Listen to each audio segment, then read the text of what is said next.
এই ভিডিও লেসনটিতে আমরা এক্সেলের বিভিন্ন সেলের আরও কিছু ফরম্যাটিং সম্পর্কে জানব।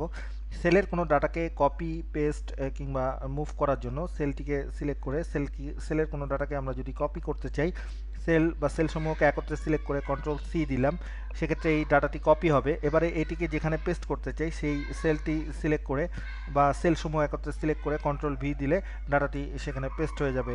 আমরা যদি সেলের কোনো ডাটাকে কাট করতে চাই কন্ট্রোল এক্স দিয়ে আবার পুনরায় যেখানে আমরা এটিকে পেস্ট করতে চাই সেখানে সিলেক্ট করে কন্ট্রোল ভি দিলে সেই সেলগুলো সিলেক্ট করে প্রথমে এটিকে সিলেক্ট করতে হবে এবং কাট করতে হবে, কন্ট্রোল এক্স দিয়ে আমরা কাট করব।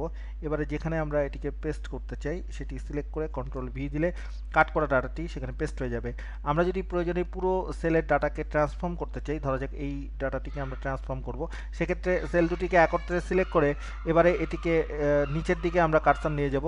এবারে কার্সারটিকে আমরা সিলেক্ট করে মাউস বাটনে ক্লিক করে এটিকে যদি ট্রান্সফর্ম করি, দেখুন এটি মুভ করছে।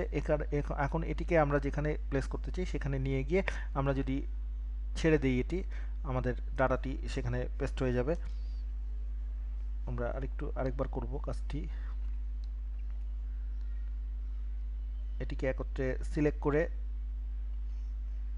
এটিকে আমরা মুভ করে ট্রান্সফর্ম করে যেখানে নিয়ে যাব সেখানে এটি ট্রান্সফর্ম হয়ে যাবে বা এখানে এটি ডাটা বসে যাবে। এখানে ডাটাটি দেখাচ্ছে না, আমাদের সেল অ্যারেঞ্জমেন্টটি পর্যাপ্ত নয়, আরেকটু এটি বড় করে দিলে আমাদের সেল অ্যারেঞ্জমেন্টটি ডাটাটি আমাদের এখানে প্রদর্শিত হবে। এভাবে আমরা নির্দিষ্ট স্থানের ডাটাকে ট্রান্সফর্ম করতে পারি। পুনরায় যদি এটিকে আগের অবস্থানে নিয়ে যেতে চাই, এটিকে সিলেক্ট করে নিচের দিকে নিয়ে গিয়ে এটিকে ড্র্যাগ করে আমরা আগের অবস্থানে ফিরিয়ে নিয়ে আসতে পারবো।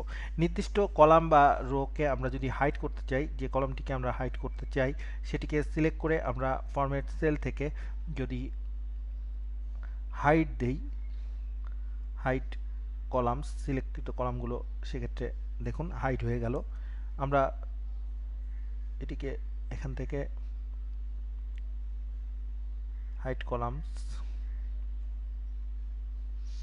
পুনরায় হাইড করা কলামকে প্রদর্শন করার জন্য আমরা এখান থেকে আনহাইড কলাম সিলেক্ট করব। অনুরূপভাবে আমরা যদি নির্দিষ্ট কোনো রোকে হাইড করতে চাই, আমরা রোগুলি সিলেক্ট করে এখান থেকে হাইড রো কমান্ড দিলে আমাদের রোগুলো হাইড হয়ে যাবে। পুনরায় এটিকে প্রদর্শন করার জন্য ফরম্যাট মেনু থেকে আমরা শো দিলে বা আনহাইড রো দিলে আমাদের হাইটটি আবার আনহাইড হয়ে যাবে। আমরা প্রয়োজন বোধে কলাম বা রোয়ের হাইট নির্ধারণ করতে পারি। সেক্ষেত্রে রো হাইট সিলেক্ট করলে রোয়ের হাইটটি আমাদের এখানে, হাইটের মানটি এখানে প্রদর্শিত হবে। এখন আছে এটি 14.4। আমরা যদি একটু বড় করতে চাই এটিকে, ধরা যাক এটিকে দিলাম 20, দেখুন আমাদের হাইটের ওয়াইড বা হাইট বৃদ্ধি পেয়েছে। পুনরায় একইভাবে আমরা যদি কলামের ওয়াইড বাড়াতে চাই সেক্ষেত্রে এখান থেকে ফরম্যাট থেকে কলাম ওয়াইড সিলেক্ট করে আমরা এটিকে যদি 15 দেই, দেখুন কলামের ওয়াইড বৃদ্ধি পাবে। আপনারা প্রয়োজনে কোনো লেখার পরে লেখাটিকে অটোমেটিক্যালি রিজিয়নের মধ্যে ফিট করতে পারেন। যেমন আমরা যদি এখানে একটি লেখা টাইপ করি, যেমন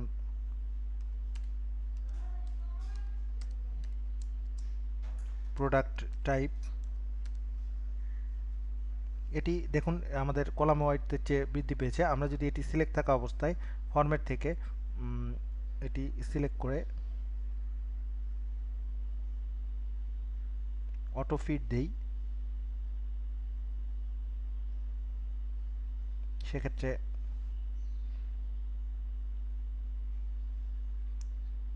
অটো ফিট কলাম ওয়াইড, দেখুন আমাদের কলামটি আমাদের যে লেখাটি রয়েছে সেই লেখাটির ফিট হয়ে গেছে। অনুরূপভাবে একই ধরনের আমরা যদি রোয়ের ক্ষেত্রে করতে চাই,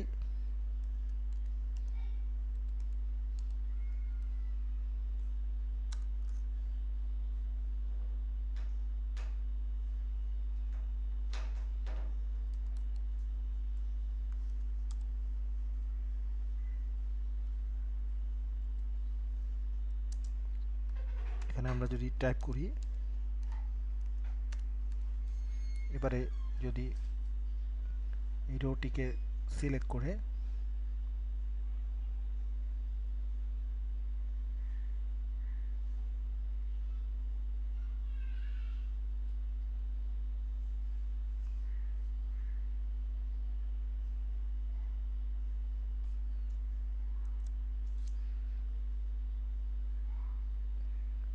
ফরম্যাট থেকে অটো ফিট কলাম ওয়াইড দিই, এটি কিন্তু কলাম অনুযায়ী অ্যাডজাস্ট হয়ে যাবে। এভাবে আমরা কলামের ওয়াইড সমূহকে অটোমেটিক্যালি আমাদের লেখা অনুযায়ী অ্যাডজাস্ট করে নিতে পারি।